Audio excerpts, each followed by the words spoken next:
A projectual life. An understanding of how the decision to live in revolt against the present reality relates to desire, relationships, love, and friendship requires an understanding of how such a decision transforms those who make it. The logic of submission, the logic that the social order seeks to impose on the exploited, is a logic of passivity, of resignation to the mediocre existence offered by this order. According to this logic, life is something that happens to us that we simply, quote, make the best of, a perspective that defeats us even before we've begun to struggle. But some of us burn with an energy that guides us towards something else, something different. In our burning, we suffer anguish from every humiliation that the present world imposes on us. We cannot resign, accept our place, and content ourselves with just getting by in the world. Moved to decisive action by our passion, against all the odds, we come to view life differently, or more precisely, to live differently. A social reality exists. It is smothering the planet with commodities and control, imposing a pathetic and miserable existence of enslavement to authority and the market everywhere. Starting from a refusal of this imposed existence, a decision to rise up against it, we are faced with the necessity of creating our lives as our own, of projecting them. We are posing ourselves a most difficult task, the transformation of ourselves, of our relationships, and of existence itself. These transformations are not separate. They constitute a single task, a life projectuality that aims at the destruction of the social order.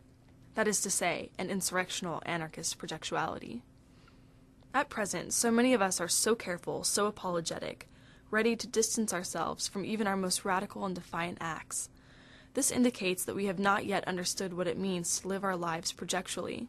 Our actions are still tentative, not full of ourselves, but stepped into lightly with a readiness to withdraw at the least sign of risk or danger. On the other hand, the development of an anarchist projectuality requires that one immerse oneself into what one does, without holding back, without hedging one's bets. Not that this immersion is ever a finished project. It is a thing in motion, a tension that must be perpetually lived, perpetually grappled with. But it has been proven over and over and over again that hedging one's bets brings defeat as surely as surrender. Having taken this responsibility for our lives, there is no room for half measures. The point is to live without measure. Longer chains are chains nonetheless.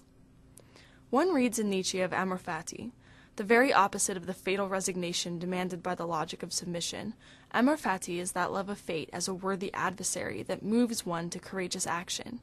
It springs from the willful self-confidence that develops in those who put all of their substance into what they do, say, or feel.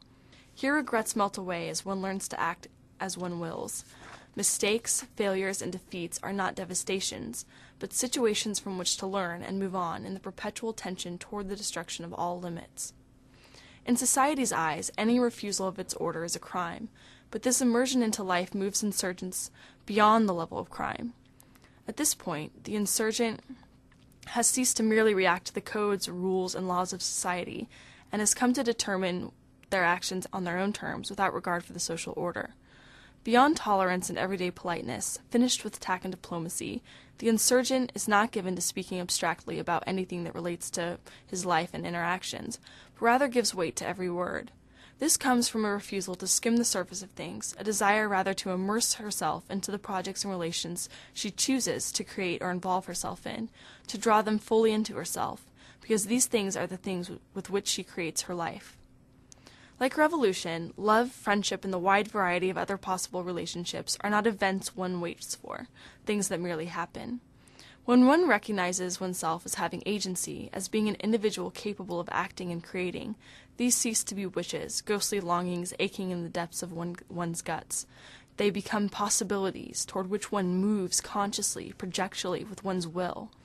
That burning energy that guides one to revolt is desire that is broken free from the channel that reduced it to mere longing. This same desire that moves one to create life as projectuality toward insurrection, anarchy, freedom, and joy also provokes the realization that such a projectuality is best built on shared projects. Liberated desire is an expansive energy, an opening of possibilities, and wants to share projects and actions, joys and pleasures, love and revolt. An insurrection of one may indeed be possible. I would even argue that it is the necessary first step toward a shared insurrectional project. But an insurrection of 2, 3, or many increases courage and enjoyment and opens a myriad of passional possibilities. Obviously, the various modes of relating that this society puts into place for us to just fall into cannot fulfill this desire.